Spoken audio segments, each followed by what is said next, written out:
กินบอกใส่ปลา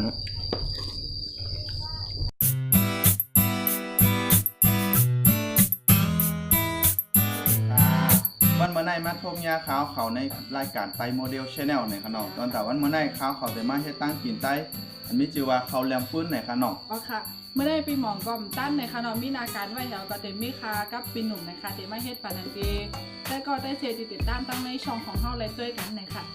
อ๋อค่ะเขาแลมฟื้นอันว่าหน้าไหนก็กิริยาก็เต็มมีอยู่ตั้งนานที่เฮาเลยหางแฮนไว้ยาวนะคะเนาะกำเขาเต็มมาด้วยดีกว่าจำกันนะคะว่ามีสังทองนะคะเนาะอันดับรองเลเวลในก็เต็มมีของข้าวเจ้านะคะในเขาเด็กขาดไรนะคะเนาะ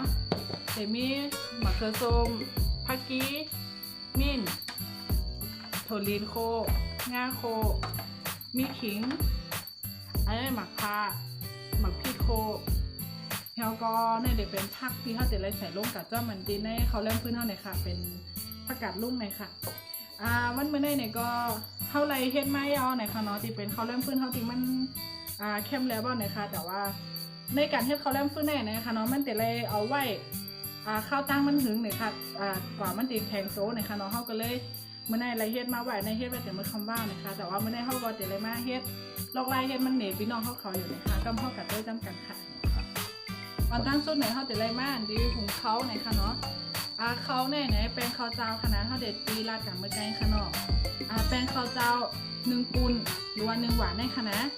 ต่อน้ำ4 ปุนนะคะกำเข้ามาด้วยกับต้มกันเลยค่ะได้เด็ดเป็นโมดีเขาเด็ดใส่หุงเลยค่ะใส่ข้าวแป้งร่วมกันเลยค่ะแล้วก็ราดกับเมื่อไก่ว่าน้ำ4 ปุนนะคะน้ำ4 ปุนก็4 หวานได้เลยค่ะใส่เต็มค่ะนะกำเป็นหนุ่มเดี๋ยวไปค้นเนี่ยค่ะค้นให้เข้ากันนะคะเป็นหนุ่มเอาไม่กลับมาแค่ค่ะเข้าตึกไรหวานเลยแว่ขนาดนี้กันน่ะ2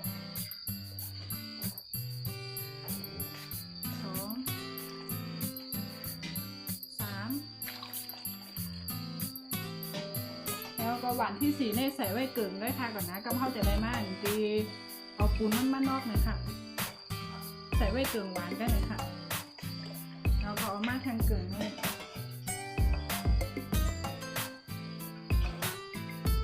จากเกินไม่เท่าแต่แล้วทุนค่ะนะทุนขาวหรือว่าใส่น้ำนะคะเอาซอยไหนค่ะนะเอาก้นเนี่ยมากๆเลยค่ะใส่ลงกันแล้วก็ขาวเนี่ยใส่แค่ข้างในใส่เพื่ออันนี้เขาเริ่มฟื้นเขามันแข็งหน่อยค่ะเพิ่งกามดีหน่อยค่ะเนาะแล้วก็ข้นหน่อยค่ะข้นอันดีคือมันอันนั้นว่าค่ะเพิ่งเหลวจริงๆอย่างก็เพิ่งเหลือแต่น้ำเลยค่ะข้าวแป้งเขาก็ต้องข้นแต่ค่ะนะข้นอันดีเธออย่าคือข้าวแป้งมันจะเป็นก้อนหน่อยนะคะเพิ่งเป็นน้ำละลายเลยค่ะจอมป้อวันที่เป็นก้อนหน่อยนะเพราะห่อกากหงเนี่ยมันจะเป็นก้อนแล้วก็มันเป็นเขาเริ่มเป็นติดกันไม่ก็เดี๋ยวเป็นน้ำละลายค่ะนะข้าวข้นเมื่อค่ะแล้วก็ถอดใส่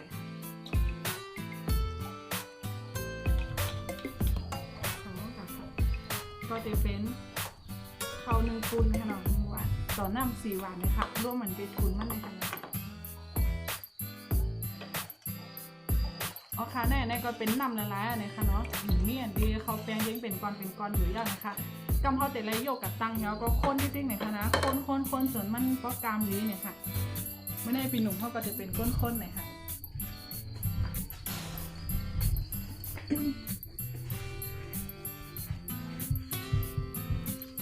เพราะว่าเขาตังเนื้อไผ่เอานะคะเนาะเขาจะได้ข้นติ๊กๆหน่อยค่ะอยากเบียนดี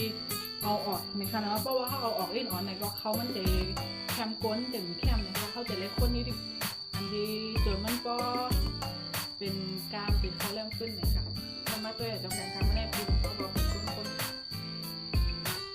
พอเขาตึกอันนี้ไปปีนหนุ่มข้นอันนี้เขาเริ่มขึ้นเขาคือมันกามอย่างนั้นเลยค่ะเนาะเขาจะได้มาหางแห้งกิริยาไว้จนตาเฮ็ดน้ำมันเลยค่ะคือก่อค่ะเดี๋ยวไรซอยผักชี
ลินง่ายเดียวนะคะแล้วกำเฮาเตมาซอยแล้วก็กา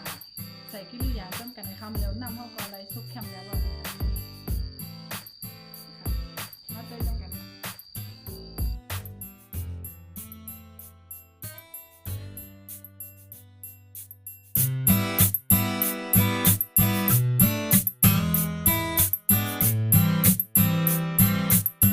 เรื่องพื้นเฮาก็ไล่ย่อตัวกะย่อนะคะเนาะก็ไม่เฮาสองก็ปีนหนุ่มเตื้อๆมากินอย่างจำกันนะคะเฮาแต่มาจิ้มเต้าว่าอันที่ลอกไล่เฮ็ดเท่าในจะเป็นจึงหื้อไหนคะเนาะอันที่เฮาแต่ลาดก่อนคณะว่าเขาเรื่องพื้นในไหนคะเนาะอันที่จึงก้นใต้เฮาก็อยู่ก้อมกันหลายวันหลายมื้อเนี่ยค่ะเนาะและอยู่เมืองเดียวกันลอกไล่เฮ็ดของแต่ละเมืองก็แตกต่างกันกะนะคะเพราะว่าในก็จะเป็นสูตรของปีของไต้โมเดลชาแนลเฮาเลยกินมาตั้งแต่เล็กเลยค่ะเนาะเฮาก็จะเฮ็ดจังไหนใกล้ไหนค่ะกำเฮากินอย่างจำกันค่ะ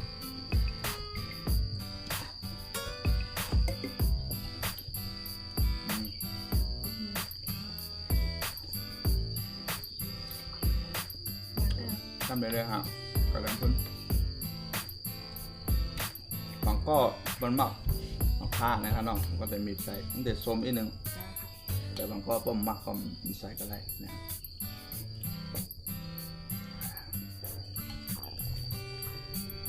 ับ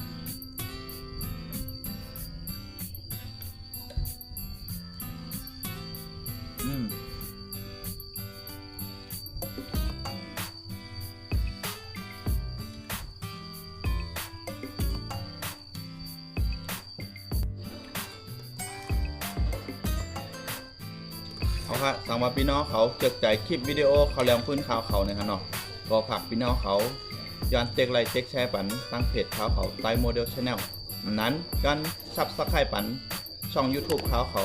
ตั้งแต่ในอินนะครับเนาะตั้งช่องไต้โมเดลชาแนลครับตั้งแต่วันเมื่อไหร่ก็จะย้อนกลับกว่าเน่านะครับไม่สูงค่ะ